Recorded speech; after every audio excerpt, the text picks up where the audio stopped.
Good morning students. अब मैं आपको ध्वनि चैप्टर में आगे का जो टॉपिक है वो मैं समझाने जा रहा हूँ।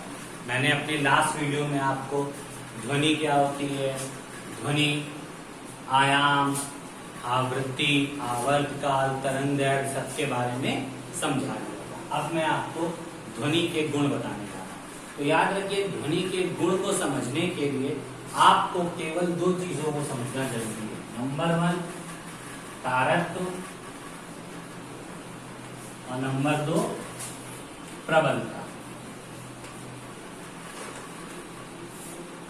ठीक, तो सबसे पहले हम तारत्व की बात कर लेते हैं। तारत्व क्या होता है? देखिए, तारत्व क्या होता है, याद रखिए कि ध्वनि का तारत्व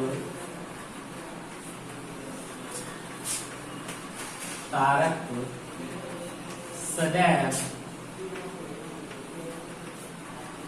इस बात पर निर्भर करता है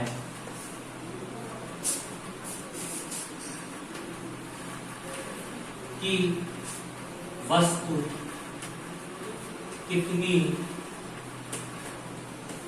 तेजी से गति कर रही है।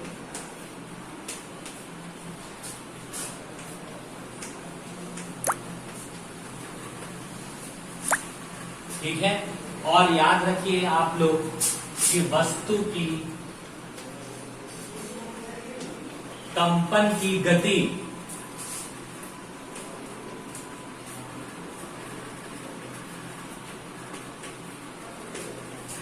की गणना आवृत्ति के द्वारा की जाती है।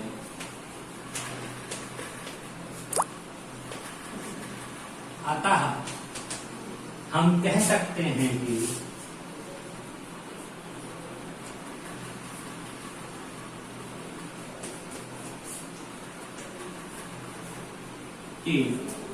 वस्तु का या ध्वनि का, वस्तु का ना लिख के लीजिए, ध्वनि का तारत्व सदैव आवृत्ति पर निर्भर करता है।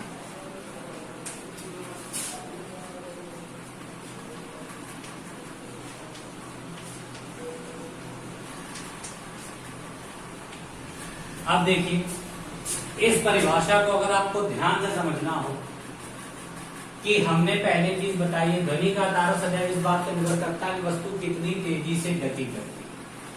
गति देखिए, जब हम लोग ड्रम बजाते हैं, ड्रम के ऊपर अगर स्टिक से धीरे धीरे मारते हैं तो साउंड धीरे धीरे प्रोड्यूस होती है, और वही अगर तेजी से हिट करते हैं तो साउंड बहुत तेजी से बजती है। टाइम पीरियड हमेशा सेम होता है।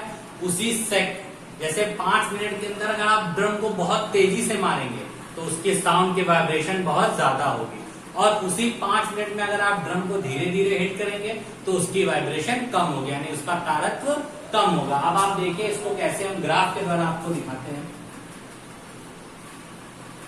ये हमने तरंग विक्षोभ लिया है और ये मैंने टाइम लिया।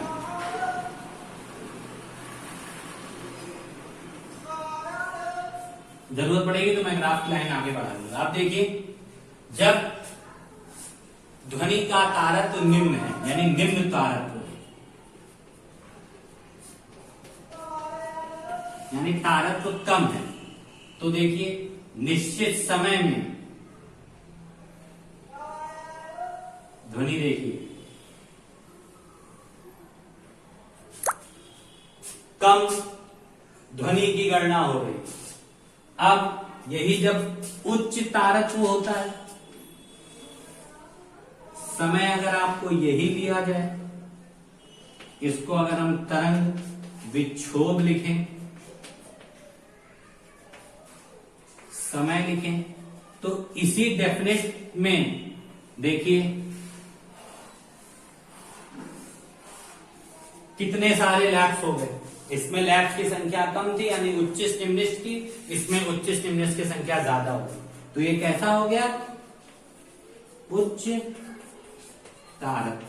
ये हमारा हो गया उच्च तारक। इसमें उतने ही समय में हम लोग ड्रम को धीरे धीरे हिट कर रहे थे, साउंड धीरे धीरे प्रोड्यूस हो रही थी। अब उतने ही समय में हम लोग ड्रम को ज्यादा तेजी से हिट कर रहे हैं तो साउंड के वाइब्रेशन ज्यादा हो रही है, इसीलिए इसको हम लोग किस नाम से, इसको हम लोग बोलते हैं उच्च तारत्व, और उधर वाले को हम लोग बोलते हैं निम्न तारत्व। आ गया समझ में आपको? और ये जो डिस्टेंस होती है इसको हम लोग ए यानी आयाम के नाम से जानते हैं, चाहे वो इसकी हो चाहे वो उसकी हो। तो ये आपकी हो गई तारत्व। अब मैं आपको ध्वनि की प्रबलता के बारे में बताऊंगा। प्रबलता क्या होती है, ध्यान दीजिए।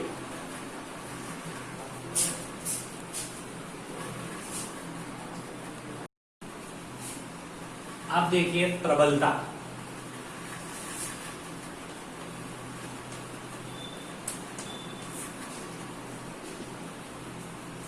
आप लोग याद रखिए, यदि आपको उच्च ध्वनि उत्पन्न करनी है तो उच्च ध्वनि उत्पन्न करने के लिए आपको अत्यधिक ऊर्जा लगानी पड़ती है। तो जब हम अत्यधिक ऊर्जा लगा देते हैं तो ध्वनि की प्रबलता क्या हो जाती है, बढ़ जाती है। तो जैसे अगर आपको धीरे से बोलना हो तो आप आराम से बोलते हो, अगर कोई व्यक्ति बहुत दूर है आपको उसे आवाज लगानी हो तो आपको जोर से चिल्लाना पड़ता है, यानी आपको अपनी एनर्जी को ज्यादा खर्च करना पड़ता है जिससे वो व्यक्ति उस चीज को सुन सके। तो याद रखिए, प्रबल ध्वनि उत्पन्न करने के लिए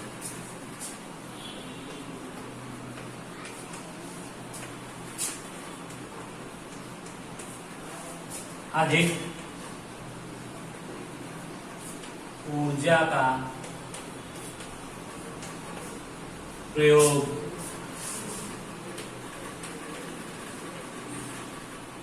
करना होता है, जिससे ध्वनि की प्रबलता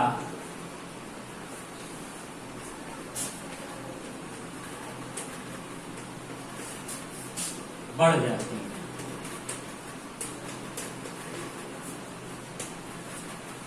इसमें इंपॉर्टेंट चीज क्या है कि ध्वनि की प्रबलता आयाम पर निर्भर करती है। आयाम मीन्स एम्पलीट्यूड।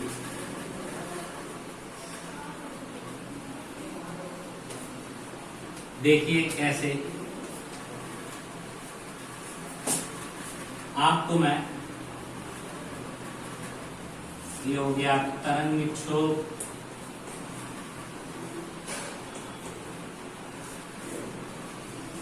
ये हो गया समय।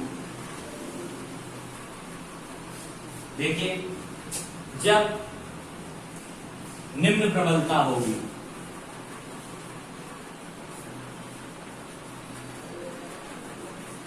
यानी मधुर आवाज होगी तो उसमें आयाम निश्चित होगा।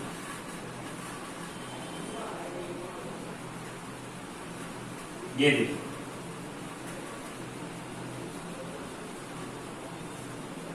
ये देखिए आयाम निश्चित, उच्चिष्ट और निम्निष्ट लगभग बराबर होते हैं। ठीक है, जब निम्न प्रबलता होती है। यही चीज जब प्रबलता उच्च हो जाती है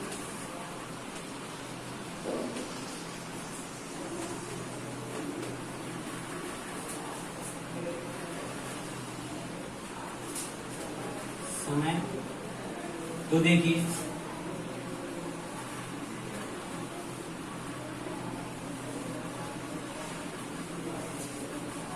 ये देखिए जब प्रबलता हमारी उच्च हो जाती है तो हमारे जो आयाम होते हैं ये अपने आप बड़े बड़े हो जाते हैं, यानी इनका एम्पलीट्यूड बढ़ जाता है। तो ये हमारे कौन सी प्रबलता होती है? उच्च प्रबलता। जैसे हम कह दें कि कोयल की कूक, तो कोयल की कूक बहुत मीठी होती है क्योंकि उसका एम्पलीट्यूड निश्चित होता है और ये निम्न प्रबलता का साउंड प्रोड्यूस करती है।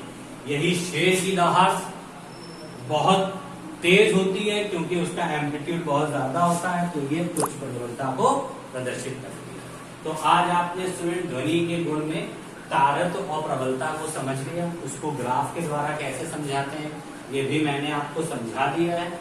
आप लोग इन दोनों चीजों को कंप्लीट कर लीजिए, फिर इसके बाद आपका न्यूमेरिकल्स हैं इस चैप्टर में, फिर मैं इसके न्यूमेरिकल्स को कराऊंगा और छोटे छोटे से टॉपिक्स हैं जिसको मैं आपको समझा दूंगा। तो आप आज ध्वनि के गुण में इन दोनों को सीखिए और जो चीज नहीं समझ में आए हमसे वापस से व्हाट्सएप पे या कॉल करके पूछ सकते हैं। Thank you and have a nice day.